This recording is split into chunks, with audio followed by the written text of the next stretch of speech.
تو یہ وظیفہ بہت اہم ہے، اور اتنی زیادہ انفارمیشن ہے دین کے حوالے سے بھی کہ یہ وظیفہ اب بڑھتا جا رہا ہے۔ فقہی مسائل، نمازیں، ان کی تفصیل سب اپنی جگہ پہ، ان کی اپنی اہمیت ہے، ان کی اپنی افادیت ہے۔ میں نے برسوں اسی کی تعلیم حاصل کی ہے، برسوں سے یہی پڑھا رہی ہوں مدرسوں کے اندر، وہ اپنی جگہ ہے، مگر اس کی اساس ولایت علی ہے۔ اگر ولایت علی ہوگی تو یہ سب قبول ہے۔ پوری ذمہ داری کے ساتھ جملہ کہہ رہی ہوں، بڑی بڑی کتابیں کھنگالی ہیں، بڑی بڑی روایتیں دیکھی ہیں، اس سوال کا جواب تلاش کرنے کے لیے کہ آیا ولایت علی نہیں ہے تو کوئی گنجائش ہے یا نہیں، کیونکہ وہاں باہر کے ملکوں میں تو یہ سوال بہت کیا جاتا ہے۔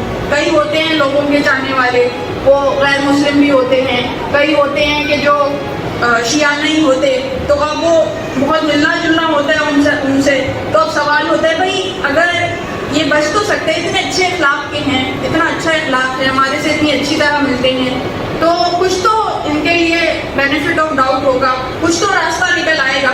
تو بڑے مستند کتابیں، بڑے مستند حوالے، تمام مستند احادیث کھنگالی ہیں میں نے کہ کہیں کوئی گنجائش نکل آئے، مگر خدا کی قسم ذرہ برابر گنجائش نہیں۔ جس کے دل میں ولایت علی نہیں ہے اس کی ہر عبادت بیکار ہے۔ اساس ہے عبادت کی قبولیت کے لیے ولایت علی، اساس ہے۔ اس لیے کہ دیکھیے آسان سی بات ہے، کوئی کہے مشکل بنائے، ایمان کے بغیر عمل قبول ہوگا؟ ایمان تو بنیاد ہے نا، بنیاد کے اوپر عمارت ہے، بنیاد ایمان ہے، اس کے اوپر ہم عمل کی عمارت بناتے ہیں، ایسا ہے یا نہیں؟ تو بنیاد میں ولایت ہے، اگر بنیاد میں ولایت نہیں ہوگی تو وہ عمارت ڈھہ جائے گی۔